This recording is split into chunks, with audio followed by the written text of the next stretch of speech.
Ariko uravuga je sindabyumva. Ariko abanyarusangi muri bazima cyangwa mwana abanyamuhumuro mwe mwarasanga. Taka wawa.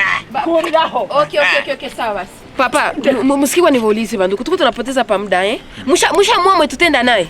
Shofe ni Jumia kama mutaenda bifo mimi nakamata bakilia kule mbele kabisa niko nachelewa mashi. Ndakumvikana shofe nije tujana. Mubwire ko rije duhora tujana. Ntwaya amati muhumuro. Ariko madam, wibagije ko umunyamahanga ngiye hano akari wacu wowe.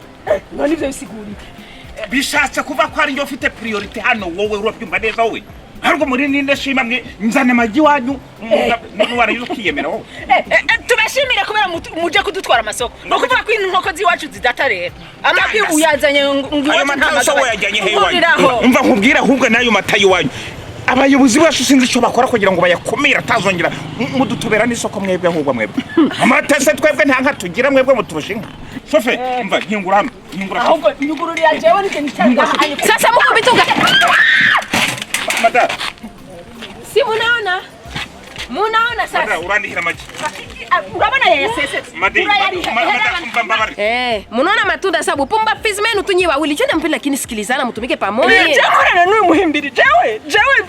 Nje nkorana nawe wowe. Nje nkorana namwe abantu babanebye gusa. Hapana, okay, musikini bambi lakini musitike chuki ibafunge macho bafanye vipofu Mutisa tumika we na mama pale. Papa, unakuwa unatumia mama marchandise yako kule kwenye iko, anakuwa anakuchuruzia bila hata kutoka au transport. Na mama hivyo. Na pale biashara inakuwa rahisi sana. Na binaendelea bien. Nami peke ataenda faidia ndani kabisa. Wote sio. Kama mtakwata mimi na besoin ya chauffeur sasa mimi mwenye mnaamini. Ngombwa twabitangiye tubitangire ryari. Ubanza kundiha amata yanyu. Sasa unaanza tena nje bawili